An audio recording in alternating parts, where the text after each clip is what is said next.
Thank you for tuning in to Beloved Hour. Up next is From the Pulpit. God bless you as you listen.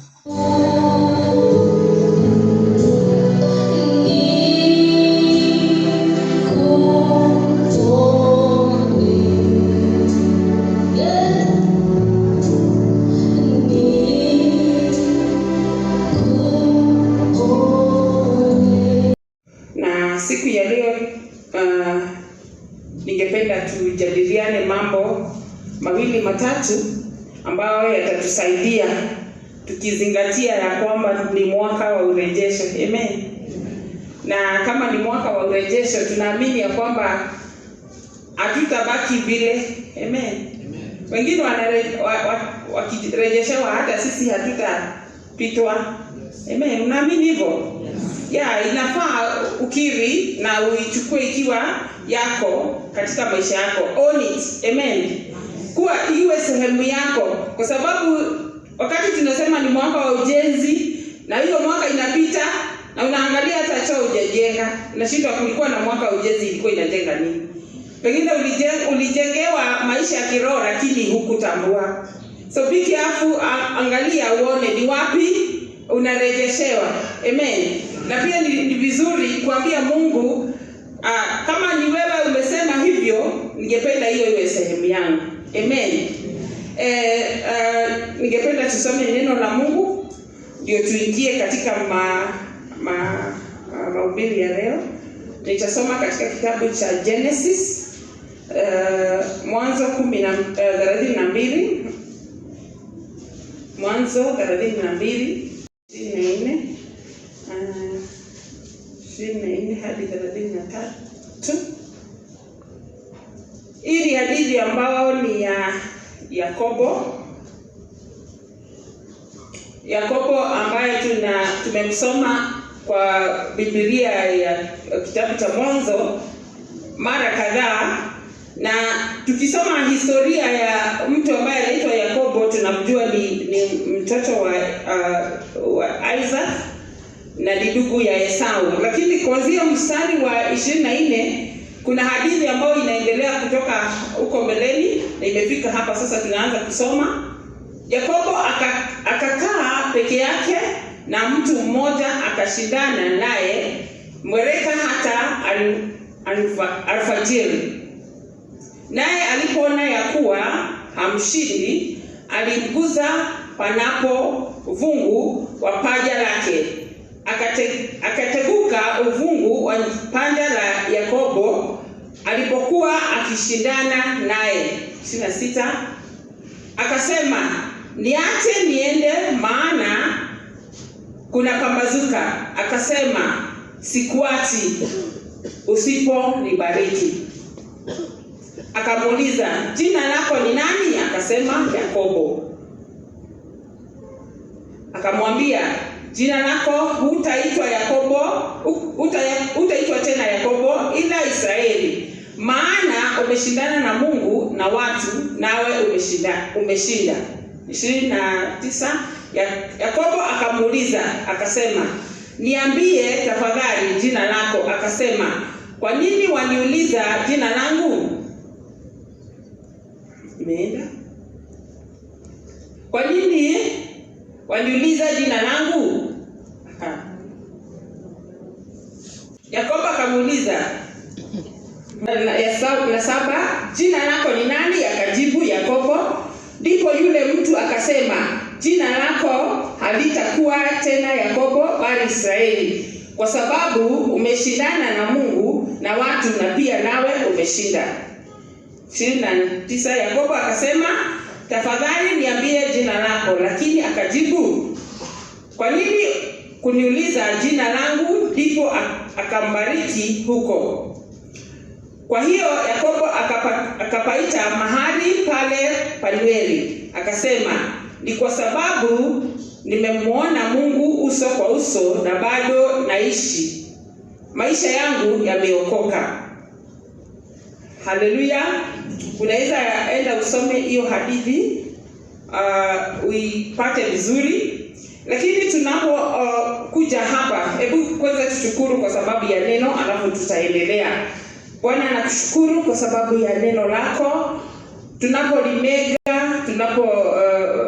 Rimega mchana wa leo, naomba liwe na nafasi katika mioyo yetu. Uzungumze nasi Bwana wa mabwana, tukaweze kujua na kuelewa kile unachotaka kusema nasi mchana huu wa leo. Asante Roho Mtakatifu, kwa maana uko katika kazi mahali hapa kuyatenda mapenzi yako. Tunakushukuru Bwana.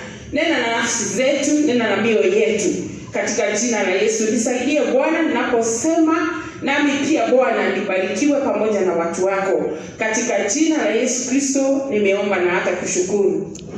Amen. Tumesoma hadithi ya Yakobo, na ukianzia pale tunaona Yakobo alikuwa ametoroka hata ndugu yake Esau, na hapa amefika, anarudi sasa kukutana na ndugu yake. Amekimbia kwa shangazi ama mjomba, akakimbia kwa Labani, akakaa huko kwa muda wa miaka kitu 20, alafu akaamua sasa nitarudi. Na hapa tukisoma hiyo mlango wa 32 tunaona Yakobo amejitayarisha na hata ametoroka, hajamwambia mjomba wake, lakini ametoroka akaenda kukutana na ndugu yake Esau. Katika ile hali ya kuenda kukutana na ndugu yake, Labani ambaye ni mjomba wake, kwa sababu hapo amemwambia, amekimbia akimfuata. Na hapa tunaona ya kwamba baada ya kuongea na kujibishana, Labani anarudi, lakini mtu anaitwa Yakobo amebaki hapa mpaka akaamua ya kwamba karibu sasa akutane na Esau ndugu yake. Na katika hii hadithi ambayo tumesoma amebaki peke yake sasa. Bwana asifiwe. Kuna wakati unafika wewe peke yako na Mungu wako, si ndio?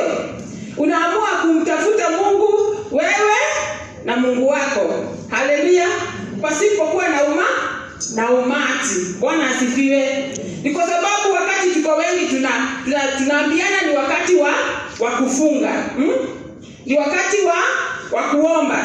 Na inakuwa ni joto ambalo liko kwa wingi kama vile tumekuwa Januari, si ndio? Lakini kuna wakati unafika ya kwamba unaamua wewe utajitenga, kwa wengine wote umtafute Mungu peke yako. Bwana asifiwe. Na hii katika mahali ambapo tumesoma, Yakobo ameacha jamii yake, amewatenga, Biblia inasema kwamba alitenga vikundi viwili. Ndiposa ya kwanza kama itashambuliwa ive ama imalizike, ya pili itaokoka.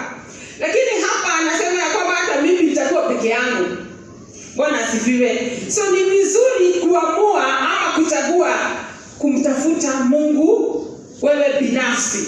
Amen. Wewe peke yako. Vile tumesema ni mwaka ambao tunataka kurejeshewa. Ni vizuri tutakuwa tunatenga wakati wetu, kwa sababu kuna vitu ambavyo hata kama hujui. Bwana asifiwe. Unajua kuna wakati ambapo hata hujui umeibiwa. Bwana asifiwe. Labda hujui hata umeibiwa. Nikikuuliza wewe unarejeshewa nini, hata hujui. Kuna kitu unarejeshewa. It's like unaongea tu kurejeshewa, lakini mimi sioni ni nini narejeshewa. Bwana asifiwe. Unajua unaweza kuwa hata muda ama miaka iliibiwa. Kile ambacho ulikuwa utimiza kwa muda fulani hukutimiza. So wakati wako uliibiwa. Kuna mambo mengi, kuna wengine ambao wanasema mimi pengine nikiangalia fedha zangu mahali nipo sio mahali ambapo ninafaa kuwa. Bwana asifiwe. Na kwa hivyo ninasikia ni kama wakisema kurejeshewa, mimi nataka nirejeshewe upande wa nini? Wa fedha. Bwana asifiwe. Na shida ambayo inakuwa na sisi wanadamu ama sisi kibinafsi, pengine niseme mimi shida yangu,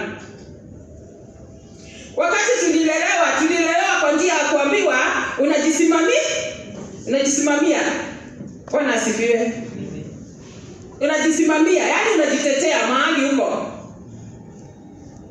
Kuna mtu alikuuza kama mimi, ukipigwa na huko nje ukirudi ndani unaambiwa hata wewe enda ujisimamie, usipigwe tu na ukuje kulialia hapa. So unakuwa na njia ya kwamba kuna kitu inakuzwa ndani yako na ujui, na unaanza kujisimamia. Inawe kunakuwa ni kama kiburi, kwa sababu hauna ile utulivu. Na ukiangalia ndani yako kuna vitu ambazo zilikuzwa wakati while you were growing up, wakati ulikuwa unakuzwa. Bwana asifiwe. Na hiyo inakuwa ni shida, kwa sababu ingine inaweza kuwa ni kiburi, na ingine haujui hata ni kiburi, kwa sababu kuna vitu ambavyo wewe unafaa kujisimamia, na hiyo inakuwa ni shida.